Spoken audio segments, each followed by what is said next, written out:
A última prova, a prova de 2017 para 2018, com um texto que é maior de início e mais trabalhoso, mas tem outras tirinhas no meio do caminho que dão uma leveza para a prova, mas a pegada inicial é assim, morre, quando pega a prova e morre, assim, olhei e falei assim, que texto é esse? Mas calma que vai dar tudo certo, depois fica mais fácil, tá? Vamos lá. Primeiro texto, cumulônibus informáticos.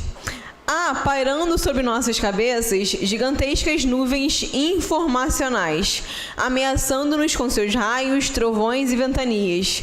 As tormentas já iniciam suas precipitações e começam a cair sobre nós. Nós somos o seu elemento, a faísca que produz o ribombar do trovão e a própria tempestade. O que estamos fazendo com nossos sistemas cibernéticos e informacionais? Acaso paramos de pensar autonomamente com nossas próprias cabeças?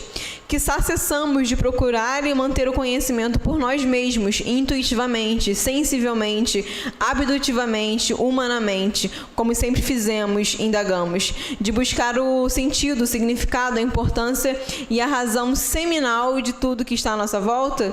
Daquilo que foi concebido, refletido e significado axiologicamente através dos tempos imemoriais, entregando tudo isso de bandeja, o melhor de nós e de nossa civilização, às máquinas e aos sistemas informacionais que nós mesmos construímos e usamos? Seria isso, resumidamente, o que está a ocorrer conosco nesses dias velozes e acríticos que vivemos na atualidade?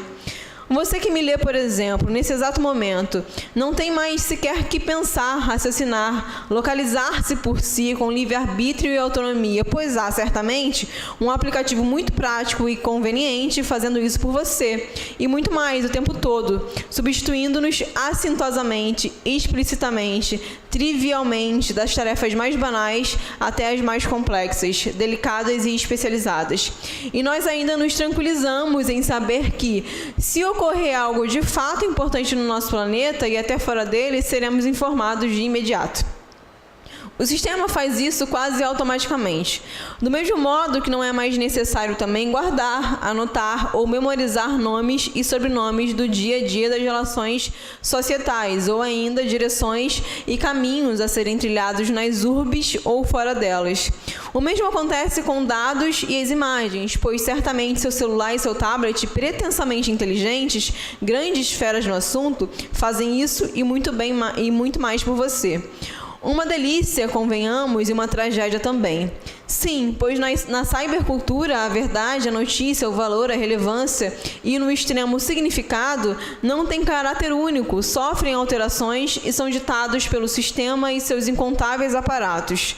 Todavia, o fato refutável que não pode ser ignorado é que estamos completamente deslumbrados com o que criamos e que acolhemos essas novas tecnologias sem menor sacrifício. Não sabemos praticamente quase nada acerca desse novo modo de viver que começamos a cristalizar, mas é em rede que nos reconhecemos, mensuramos nossas necessidades. E quem não souber decifrar os seus sinais e signos será simplesmente tragado por suas imposições, contingências e ressignificações cada vez mais presentes. O que não pode deixar de ser percebido é que uma ubiquidade onipresente está transformando significativamente as relações sociais, e o faz rapidamente. Não é algo simplesmente bom ou ruim, é simplesmente diferente e está marcando a nossa época, os nossos hábitos, a nossa cultura e os nossos tempos. Bem depois, quando tudo se autodeterminar e se acalmar, em conformidade diametral com as sensibilidades sociais, é que nós poderemos, talvez, verificar o que sobrou do nosso antigo e milenarizado mundo não informatizado, analógico e enciclopédico, aquele ao qual estávamos tão confortavelmente acostumados, e também sermos capazes de mensurar que outro mundo novo é esse, cybertecnologizado, que edificamos em seu lugar, mesmo que sejamos críticos em relação a ele ou que nos cause desconforto. O resto são arbitrariedades ou especulações. Texto de Alexandre Quaresma. Número 1. Relacionando o título é cumulônibus informáticos. Cumulônibus, essa palavra, inclusive, muito difícil de dizer, é uma mesma nuvem, né? Então, isso tem a ver com ele dizer... Olha depois que ele diz, inclusive, na epígrafe, e essa é a relação, ó, pairando sobre nossas cabeças gigantescas nuvens informacionais. E faço a relação de nuvens informacionais com o fato de que a gente coloca tudo na nuvem, né, agora. É no Dropbox, no OneDrive, blá, blá, blá. Então, é essa relação aí. Então, é uma prova que já começa exigindo conhecimento de mundo bastante específico até, quando pensa no cumulônibus, que nem sei se eu falei direito agora, que é o nome de uma nuvem, tá? Mas, enfim, correlacionando o título, a epígrafe e o texto em si, pode-se afirmar que o autor, letra A, veicula uma forte contradição. A gente já pode dizer que não, né? Porque se for já dizer título e coisa, já não tem contradição entre as abordagens apresentadas no terceiro e no quarto parágrafos. Não, a gente está falando do texto inteiro, relacionando o título, a epígrafe e o texto. Letra B, recorre à analogia e ao contraponto para tratar de forma reflexiva um acontecimento contemporâneo. A analogia seria a comparação. Ele, de fato, de alguma forma, recorre a essa analogia. Agora, o contraponto não está muito claro aí, porque contrapor é colocar o contrário, né? O contraponto não está muito claro aí. Então, assim, deixa essa resposta por aí, mas vamos ver o restante. Letra C. Mostra-se imparcial ao comentar fatos, pois não revela marcas subjetivas para expressar suas ideias. Uma delícia, convenhamos, e uma tragédia também. Como assim ele não marca, ele não revela marcas subjetivas? Tem marcas, algumas subjetivas sim, né? Quando ele diz que ele é uma delícia, quando diz que é uma delícia, quando diz que é uma tragédia. Isso tem uma subjetividade aí, enfim, de opinião dele. Porque algumas pessoas podem achar que isso é só uma delícia, outras podem achar que é só uma tragédia, né?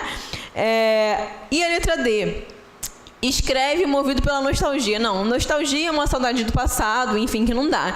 Então, assim, essa questão é meio complexa, mas a melhor resposta, no meu ponto de vista, sem dúvidas, é a letra B, que ele vai recorrer à analogia, porque ele está fazendo comparação entre as nuvens, né? E agora, ao contraponto, ele nem faz tantos contrapontos assim, porque ele vai explicitando e argumentando o texto, mas é a forma melhor para tratar de forma reflexiva. De fato, ele está refletindo sobre isso, dizer se a gente vai achar isso bom ou ruim.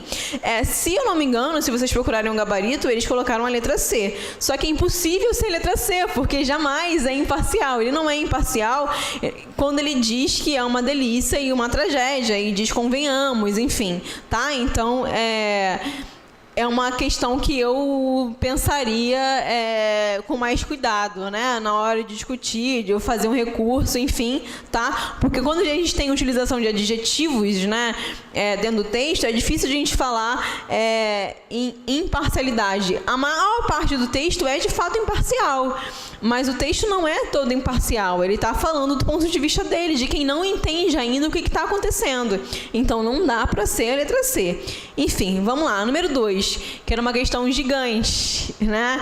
Se a gente for parar para pensar, e é uma questão difícil, porque você tem que pensar com calma. Número 2.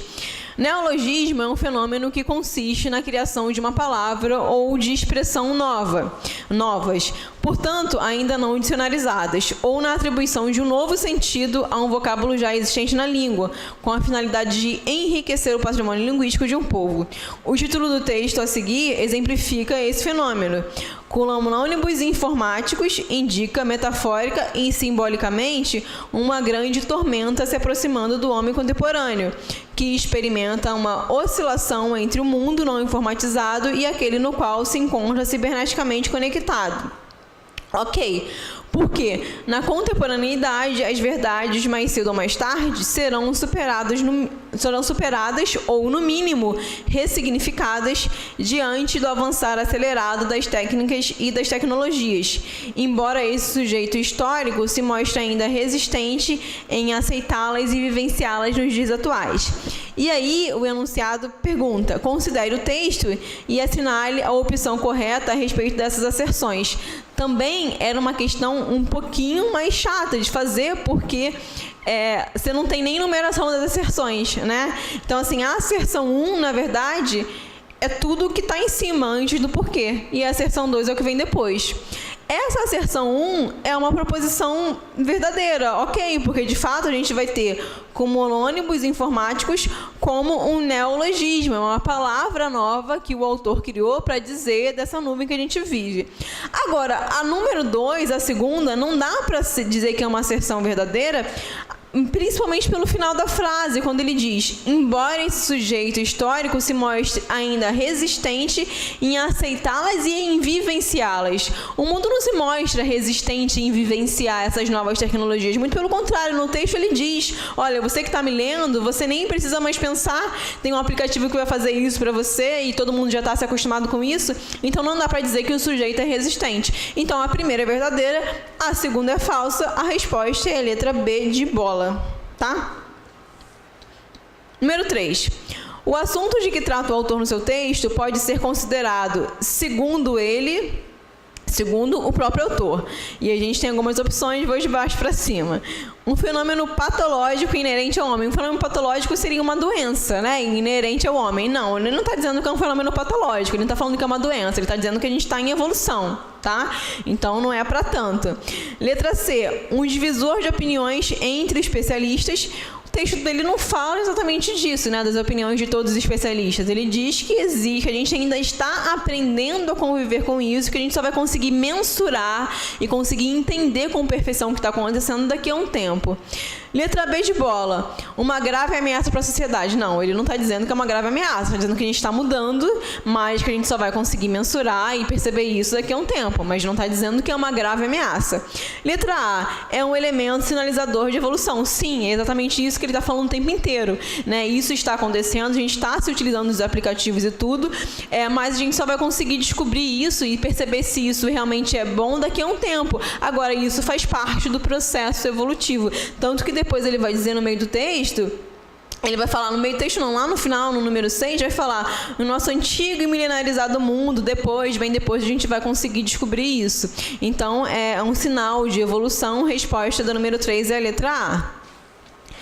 Número 4, e aí é uma questão, assim, faça se você por um acaso souber o que essas palavras significam agora, tá?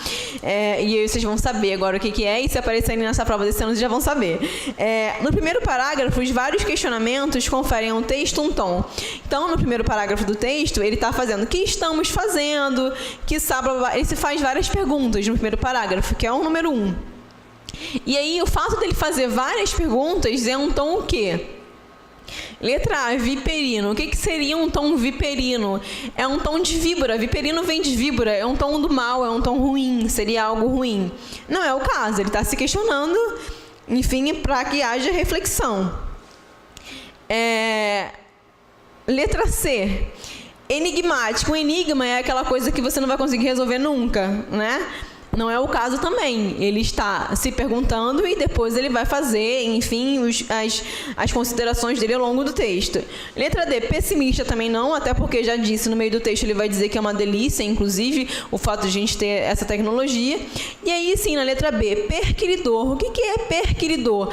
Perquirir é fazer uma investigação muito cuidadosa, muito minuciosa. E, de fato, quando ele se faz várias perguntas desse tipo, parece que ele quer fazer uma investigação minuciosa, porque ele está refletindo bastante sobre o assunto, tá? Então, a resposta é a letra B de bola, perquiridor. Número 5. Quais estratégias de construção textual Alexandre Quaresma utiliza em seu artigo? E aí a gente tem que ler essas estratégias para ver se elas estão lá ou não. Número 1. Argumentos que intertextualizam / dialogam com acontecimentos ligados a determinadas áreas de saber. E aí, olha lá no início do texto, no subtítulo, ele está fazendo a relação entre as nuvens da informática e as nuvens que são as nuvens do céu, né? Então, existe aí uma intertextualidade e um diálogo com outras áreas, sem dúvidas. Então, essa está correta. Número 2. Palavras, expressões ou frases no sentido conotativo e no sentido denotativo de forma proporcional e harmoniosa.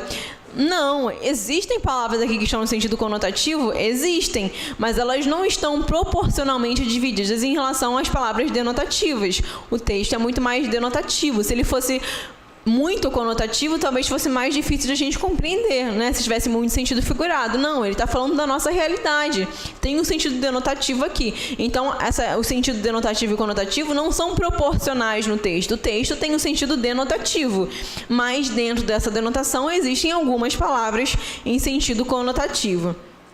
4. Justaposição de contrastes por meio de uso de advérbios de modo, como no primeiro e no segundo parágrafo. E aí, vocês têm de voltar lá no texto. Mas eu digo para vocês que não há essa justaposição de contrastes com esses advérbios de modo. Quando ele diz intuitivamente, sensivelmente, habituativamente, humanamente, ele não está fazendo um contraste de nada, ele está só adicionando formas, né? A gente faz isso desse jeito, mas eu não estou contrariando um advérbio com o outro, tá? Então, não. E a número 5, ponto de vista em primeira pessoa do plural e do singular, com a finalidade de convencer e de buscar a adesão do leitor. De fato, ele está o tempo inteiro fazendo o que estamos fazendo, você que me lê, o tempo inteiro ele usa a primeira pessoa do plural, estamos, nós, e quando ele fala ler, né, enfim, ele está usando também, no caso do ler é a terceira pessoa, mas o tempo inteiro ele está falando em primeira pessoa do plural, convenhamos, não sabemos, e aí vocês vão voltar lendo lá no texto, vão ver isso tudo. E de fato, quando ele usa a primeira pessoa, ele traz o leitor para junto dele, do texto. E essa parte de convencimento, né, fica mais fácil. Mas o principal mesmo da primeira pessoa é trazer o leitor para perto da gente. Então, a resposta, o que está correto aí, são a número 1 e a número 5, a resposta é a letra A.